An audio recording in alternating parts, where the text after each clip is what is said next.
foolish Galatians, who has bewitched you? It was before your eyes that Jesus Christ was publicly portrayed as crucified. Let me ask you only this: did you receive the Spirit by works of the law or by hearing with faith? Are you so foolish? Having begun by the Spirit, are you now being perfected by the flesh?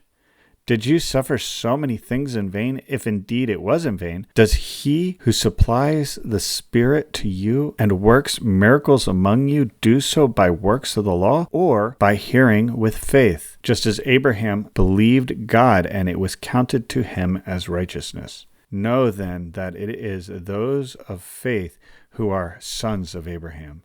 And the Scriptures, foreseeing that God would justify the Gentiles by faith, preached the gospel beforehand to Abraham, saying, "In you shall all the nations be blessed."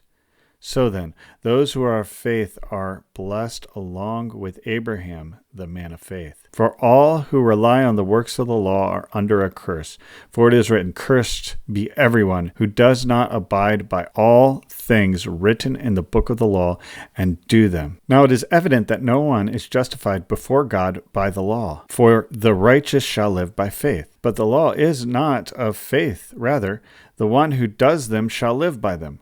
Christ redeemed us from the curse of the law by becoming a curse for us. For it is written, "Cursed is everyone who is hanged on a tree," so that in Christ Jesus the blessing of Abraham might come to the Gentiles, so that we might receive the promised Spirit through faith. To give a human example, brothers, even with a man-made covenant, no one annuls it or adds to it once it has been ratified. Now the promises were made to Abraham to his offspring. It did not say, "and to offsprings," referring to many, but referring to one, "and to your offspring, who is Christ." This is what I mean. The law, which came 430 years afterwards, does not annul the covenant previously ratified by God, so as to make the promise void.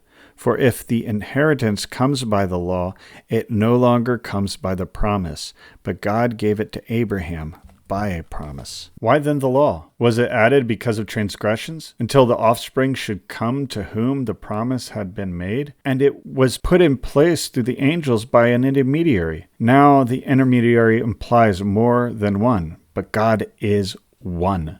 Is the law then contrary to the promises of God? Certainly not. For if a law had been given that could give life, then righteousness would indeed be by the law.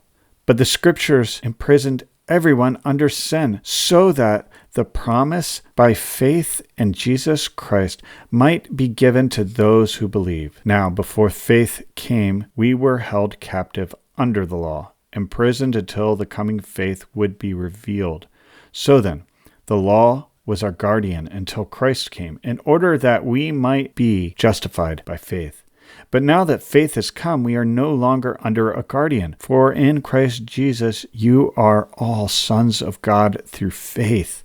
For as many of you as were baptized into Christ have put on Christ. There is neither Jew nor Greek. There is neither slave nor free. There is neither male or female. For you are all one in Christ Jesus. And if you are Christ's, then you are Abraham's offspring, heirs according to the promise.